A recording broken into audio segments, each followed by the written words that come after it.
Saudara, pemerintah melalui Kementerian ATR BPN secara tegas sudah mencabut puluhan sertifikat. Setidaknya ada 50 sertifikat baik hak guna bangunan maupun hak milik atas kawasan pagar laut di Tangerang, Banten. 6 pejabat di kantor pertanahan Kabupaten Tangerang diantaranya sudah dicopot. Lalu pertanyaan selanjutnya, mampukah pemerintah menuntaskan kisruh pagar laut di Tangerang, Banten?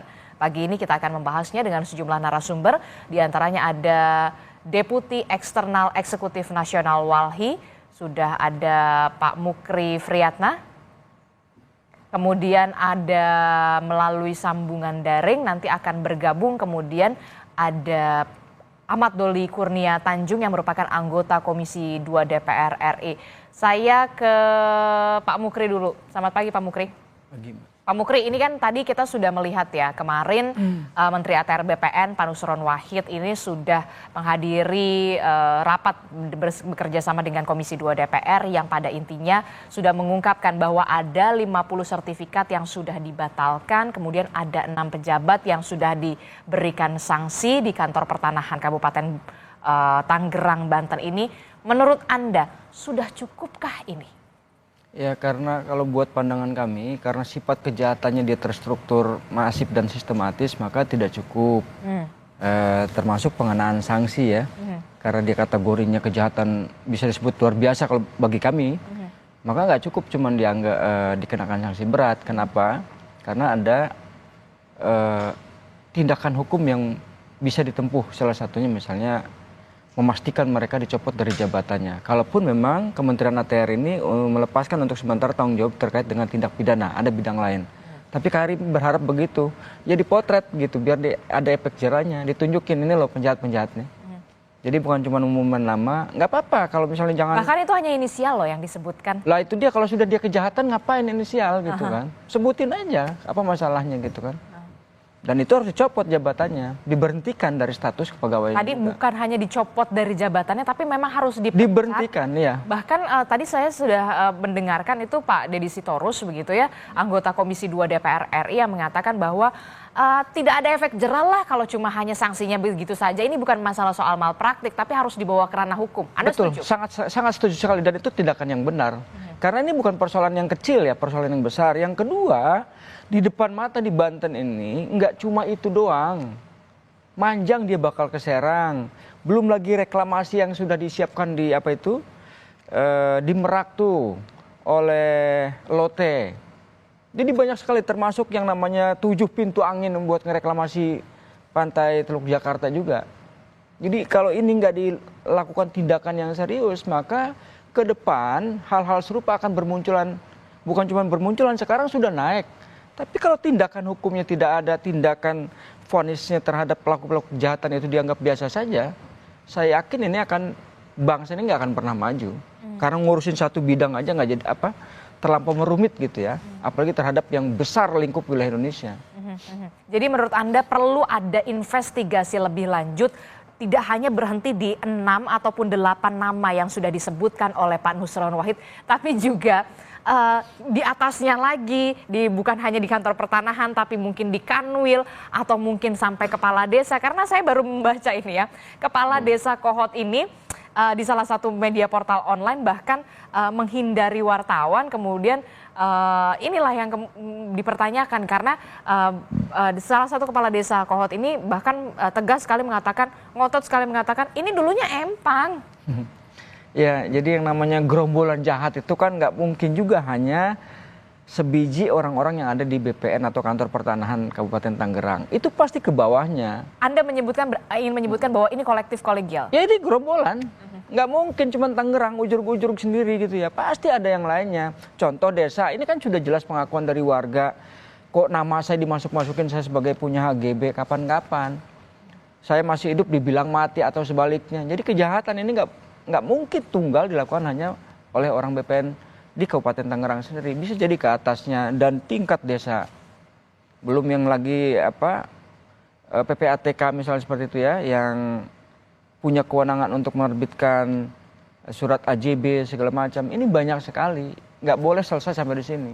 Jadi tidak boleh hanya selesai soal pembatalan saja sertifikat yang 50 dibatalkan, tapi kemudian Anda melihat harusnya ketika 50 yang dibatalkan ini sertifikatnya milik siapa? Ini tidak diperinci juga. Ya itu kan, itu baru 263 baru 50 kan, itu terus separuhnya mau diapain juga gitu kan. Oke lah kita misalnya diminta. Kita tetap harus mengapresiasi langkah yang dilakukan oleh Kementerian ATR. Karena kenapa ya, buat kita sebetulnya kalau sudah beres yang namanya beres-beres bambu ini, memang beres-beres kabinet harus dilakukan oleh Pak Prabowo.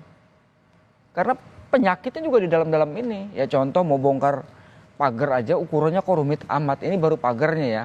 Apalagi menyangkut tentang alas hak atas tanah. Mau di sertifikat HGB, mau hak milik, kok menjadi rumit gitu loh. Berarti ada sesuatu yang sangat besar.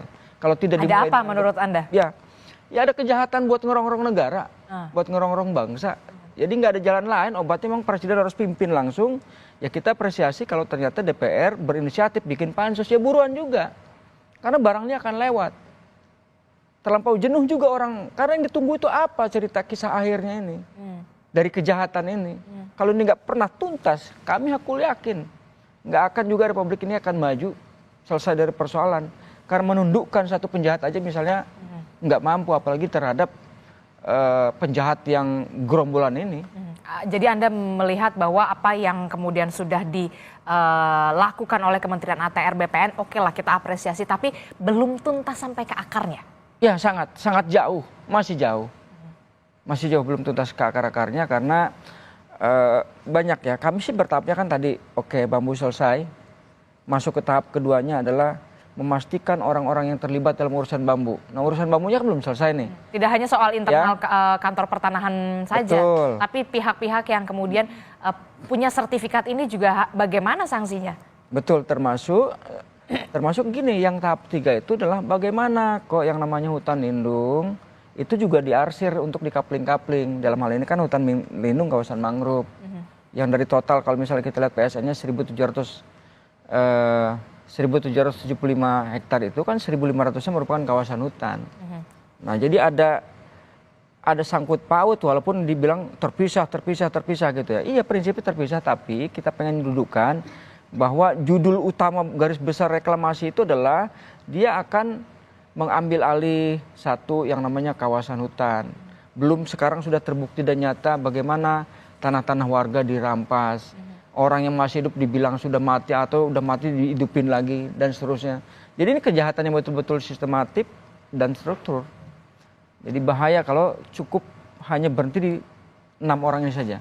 Jadi Anda ingin mengatakan tidak hanya soal 6 orang perkara yang ini yang disanksi, tapi jangan sampai berhenti di sini saja, begitu ya. Di atasnya, di bawahnya itu semuanya Anda mengatakan sebuah gerombolan. Coba kalau nggak percaya kita periksa sekarang status hutan lindungnya itu apa? Apakah dia, karena kalau ngikutin pola PIK yang lama, PIK 1 itu kan status hutan lindung untuk kepentingan investasi dimohonkan untuk diturunkan statusnya. Karena kalau dia tidak diturunkan maka melakukan pelanggaran hukum kan. Caranya diturunkan status supaya boleh dimanfaatkan.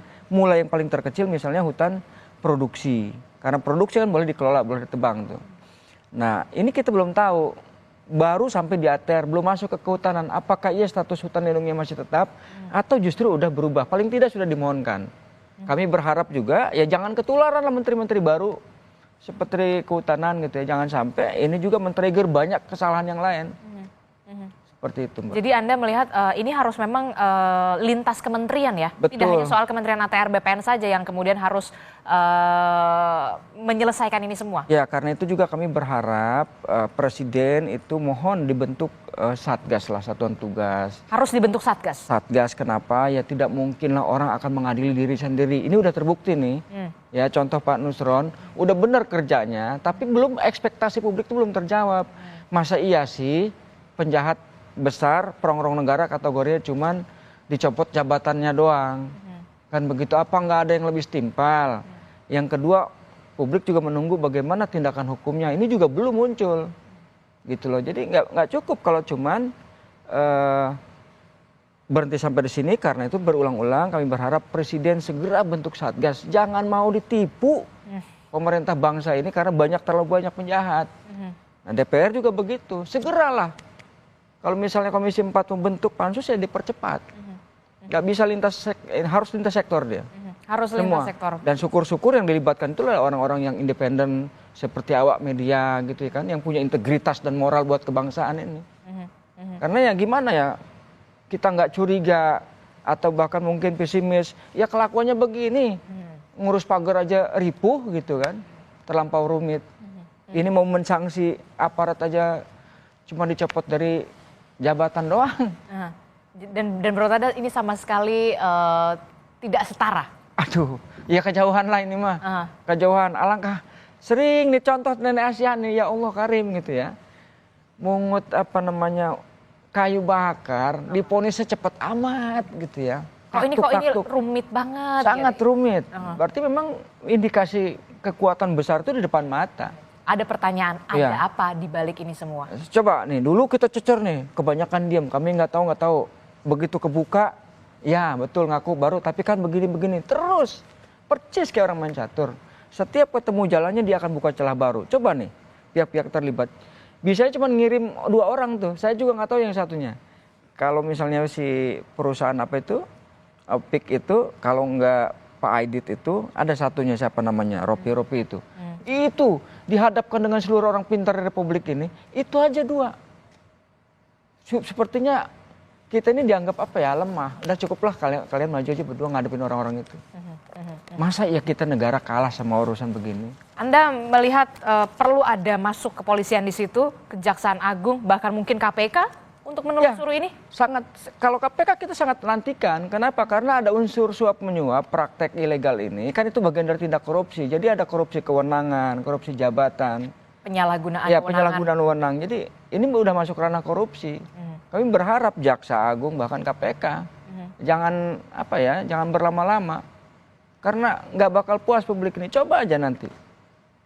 Saya khawatirnya beginilah. Jangankan orang lain ya. Insya Allah kami aja sanggup gitu ya. Kalau kata kami, para santri, para ulama ikut kita, bela ini, turun mereka. Cuman kami belum aja, karena terlalu banyak sekarang organisasi. Karena pengen menyelesaikan persoalan, inisiatif-inisiatif itu muncul datang dari berbagai kalangan, tetapi kok dari tingkat pemerintah sendiri rumit. Saya khawatirnya ini, yang saya cemaskan, kita cemaskan dari Walhi itu adalah amuk warga ini. Dia nanti akan menyerang. Tolong dicatat omongan saya kalau nggak percaya. Lihatlah nanti. Itu akan karena memang desakan publik ini sangat. Iya, karena kesel. Ngamuk nanti entah nggak puguh apa lagi yang dituin. Mending sebelum terjadi masalah yang besar, segeralah ambil tindakan yang cepat. Berikan kepastian harapan publik itu, oh iya ini penjahatnya. Ini loh rencana yang akan dilakukan, ini tindakan yang sudah kami lakukan oleh pemerintah. Oke, kami ingin mengungkapkan juga kepada pemirsa Kompas TV, sebenarnya Kompas TV ini sudah mengundang dari Kementerian ATR, baik itu dari Pak Menteri, ATR BPN, Pak Nusron Wahid, ataupun juga Wakil Menteri, Dirjen, dan juga dari Kementerian ATR BPN, tapi sampai saat ini belum ada konfirmasi lebih lanjut begitu ya untuk membahas soal ini, bagaimana soal transparansi dan juga investigasi pengusutan yang lebih transparan, kemudian pengusutan yang lebih tuntas begitu ya. Apalagi kemarin Menteri ATR BPN memang sudah dipanggil oleh DPR untuk menjelaskan bagaimana duduk perkaranya, dan DPR sendiri memang sudah mengatakan bahwa kalau 20 hari maksimal ini tidak ada progres yang cukup signifikan, rencananya memang komisi ini akan membentuk pansus atau panja begitu ya, tapi nanti kita akan bahas ini. Tapi begini, saya kembali lagi ke Pak Mukri. Pak Mukri, kalau kita lihat dampak lingkungan paling parah apa yang ditimbulkan dari pagar laut? Ya, sebelum pagar lautnya mangrove-nya lah sudah ditebangin. Sudah tebangin, dan ini bukan cuma di Tangerang ya, sampai ke wilayah Serang juga. Kalau punya sertifikat kenapa nggak dikonservasi begitu ya? Nah mestinya kan begitu, lagian secara akal mana ada juga orang mau beli tanah yang isinya air laut.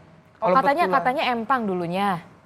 Udahlah, ini sekarang kan banyak. Oke, ada 2 alat verifikasinya ya. 1 fakta orang yang ada sekitar setempat, yang kedua teknologi. Bisa kalau kurang canggih juga tuh bisa pinjam punya NASA. LHK itu punya. Satelit udara. Punya. Bahkan kita bisa bantulah kalau itu jadi soalnya gitu ya. Jadi mustahil. Betul ada yang abrasi misalnya. Tapi kan saya juga punya pengalaman lah kami ini bekerja untuk wilayah pesisir pantai. Kalau di Jawa kan disebut Pantura ya. Kalau di Sumatera sebutnya Pantai Timur. Itu tanah timbul, Mbak. Tanah timbul, jadi tanah timbul tuh hadir ketika pasang surut. Saat pasang memang dia naik nih. Pada surut baru kelihatan tuh tanah timbul. Inilah yang kemudian biasanya di lingkungan pesisir pantai itu dijadikan untuk tambak. Dan kemudian dijual dari A ke B, begitu terus. Nanti saat pasang lagi hilang lagi. Bukan tanah tetap karena beda dia pengikisan tanah ini disebut tanah timbul dengan objek tanah yang dijadikan tambak di daratan atau di pesisir pantai murni, bukan karena hasil dari sedimen itu. Sangat berbeda. Jadi memang seharusnya kalau memang punya kepemilikan sertifikat itu kenapa tidak dikonservasi saja kalau memang itu ada abrasi di sana? Ya betul. Kenapa nggak dilakukan tindakan yang serupa gitu ya? Ditanamin pohon kayak tanah-tanah dia kok, masa dia diemin aja? Terus masa iya langsung ujur-ujur sampai 3 kilometer? Jadi ngebohongnya tuh begitu terus dia. Setiap ketahuan pasti akan bohong lagi. Kami sudah sampaikan ini, ya itulah akal-akalnya. Membantah ketika ketahuan lagi pagar ini baru ngaku.